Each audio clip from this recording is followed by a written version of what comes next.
Hi, my name is Lou Hodges Jr. I'm the track photographer at the Fairgrounds Racetrack in New Orleans.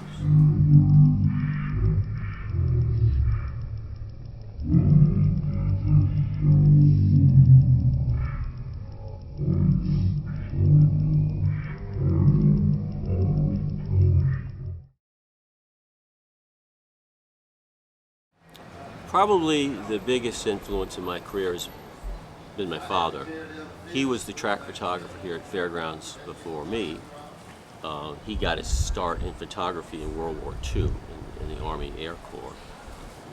And he's worked a lot of different racetracks around the country. One of the first things he stressed to me was that you're going to do business with people who are Vanderbilts, and you're going to do business with people who are grooms and hot walkers.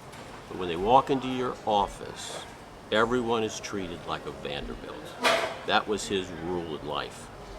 And he was an amazing guy. He only went through high school because, of course, he grew up in the Great Depression, and life was kind of tough back then. But he was an amazing student of history. I can remember talking to him as a high school kid and even before about World War II. And if you would mention something like Lord Halifax, who was Britain's ambassador to Washington, and he had other positions as well, he'd give you a whole lecture on Lord Halifax. And I remember talking to him once about the Russian Nazi non-aggression pact. He knew all the players, how it happened, how it went down, and what the effect of it was. He was quite amazing in that respect. So he worked here at the Fairgrounds starting in 1948, and he worked with a man named Jack Blythe, who was the track photographer back then. And he then later took over the job and stayed here until I got into it in the late 70s. And he concentrated on our color lab. Did you have any old photographs from that your father took back in the day? I have a few, not as many as I should have because of the fire. I had hanging on my wall in the old office here pictures of the Swaps Nashua match race from Washington Park, and we had pictures of Tenacious and just all kinds of stuff he took pictures of, and unfortunately we lost all those things. Well, some of my earliest childhood recollections are going up to the Chicago area for Arlington Park and Washington Park in the 50s as a kid and into the 60s. My father was a track photographer up there, and I especially liked Washington Park. It was just this enormous wooden grandstand. I just thought it just had so much character. They stopped racing thoroughbreds there. I guess it would have been 80s, I think. 80s, yeah. They had the fire. Right. So then they went back to it in 1977, and I was asked to shoot that season for Washington Park. It was their first thoroughbred season in years, and we were supposed to run from January 1st up into March. Well, on February 5th, I believe it was, 1977, it burned to the ground with all my equipment in it. And it was so cold, it was well below zero, probably 10, 15 degrees below zero. And all the firemen's hoses froze up, and they just essentially just watched it burn down. There was nothing they could do. So that was my first experience of doing a meeting on my own. And then I later I worked at Arlington for quite a few years, 11 seasons there at Arlington. I was there, of course, for the first Arlington Million and got to see John Henry and the Bart. Up close. Yeah, it's very close. And just an amazing stretch tool. That picture that I took of it from the inside rail was probably used in more publications than anything I ever shot. It was used all over the world. and it was the basis for the statue of that finish that was later produced at Arlington Park. Yeah, it's a famous statue. Yeah. Anyone who's been to Arlington's had their picture taken there. Oh yeah. Yeah.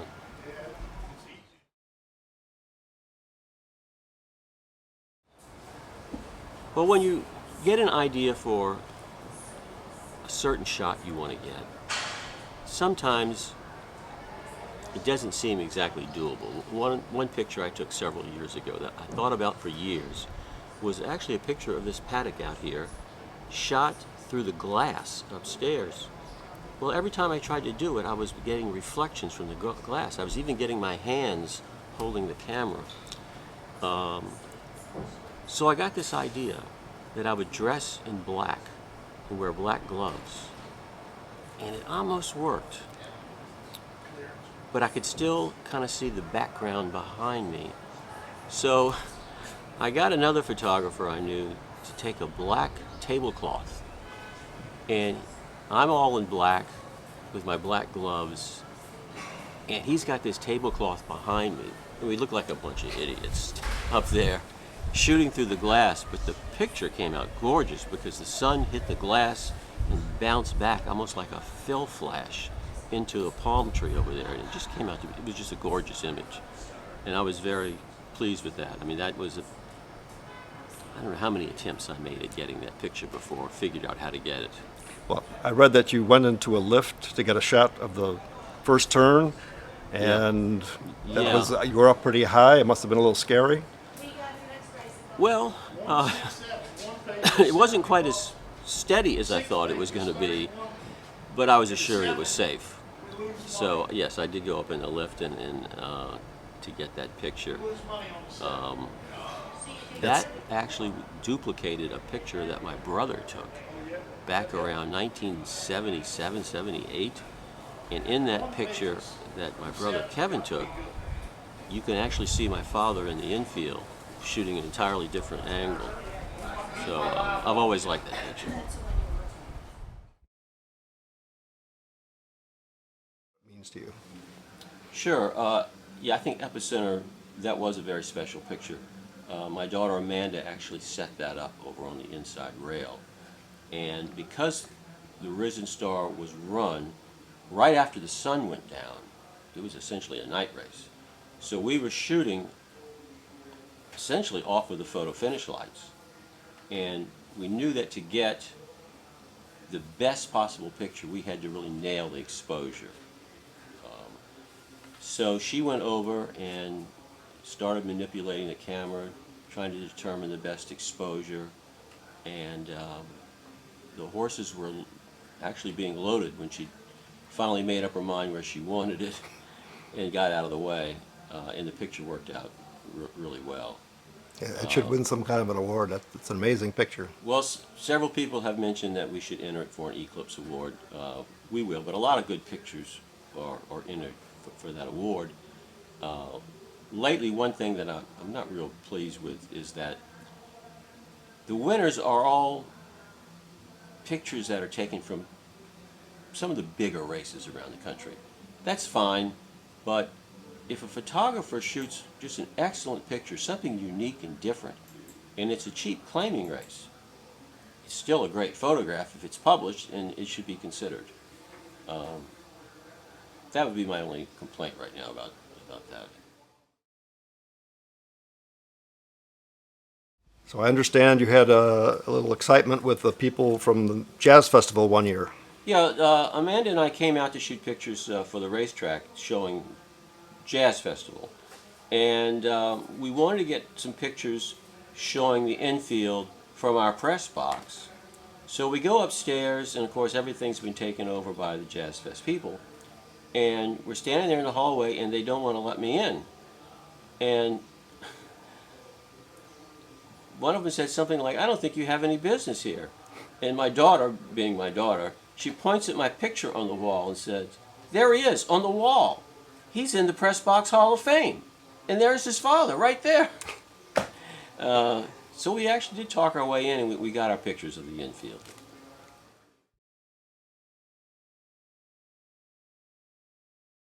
Oh, sure. The old fairgrounds grandstand, I thought it was special. It had smell to it, and you had all these old characters, and they had their favorite spots where they went to watch the races. And my office was in the grandstand down in an area called the Palms Garden. We didn't have a lot of palm trees, but that's what that's what it was called. But it was unique, and it really had a lot of character. You might notice from this picture that the clubhouse is down here, and the reason for that, according to history, according to legend maybe, is that Colonel Bradley, who built it, wanted to see his horse clearly coming into the stretch, so he put the clubhouse here. At a lot of tracks, the clubhouse is over towards the first turn, but what the colonel said, that was it. He's building it. He gets to call the shots. Right.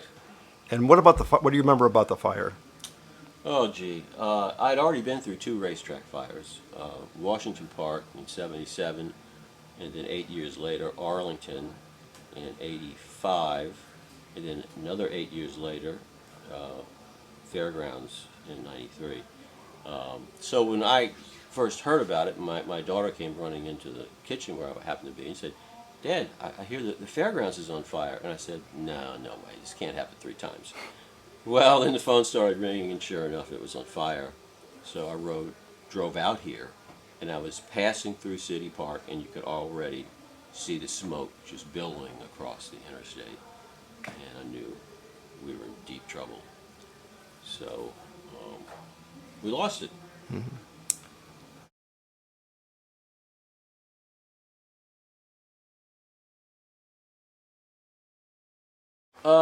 Well, of course, John Henry. I got to shoot the first Arlington Million, and then he came back and won again. Then I saw him run second in, so he had 2 wins and a second in the Arlington Million. Then, of course, Briston Star was a great one. I really liked some of the favorites from when I got here in the '70s. Soy Numero Uno and A Letter to Harry. These were all big fan favorites back in those days. Do you remember a horse named No Lihase? Oh yeah, He ran second in the Kentucky Derby. yes, I sure do. I sure do. I'm trying to think who trained him. Was it Dewey Smith? Might have been. I have to look it up. I just remember betting him and losing on on him in the Derby. Yeah, and of course there was Master Derby and Colonel Power. We had a lot of fine horses here. Do you ever bet on the horses yourself? I've probably made about 1 bet for every decade I've been here. I just don't have time. I understand. You know, somebody will give me a tip and then later say, "Did you bet him?" I said, No, You're probably better off not betting on tips. probably. Well, I get in several hours before the first race to clean up things from the day before and answer emails and whatever. And during the course of the card, between races, we never stop.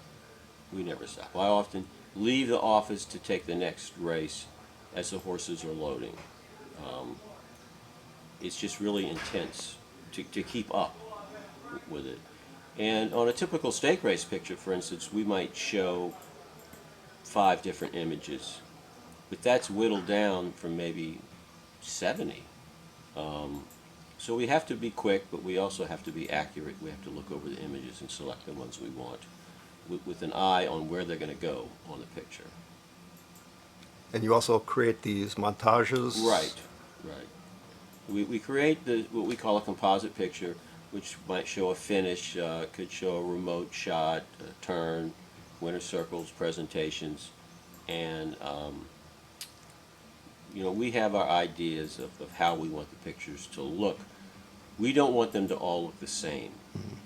There's some track photographers that all the pictures look the same, and it works for them. It works for them. I'm not saying it's not good. That's just not what I want to do.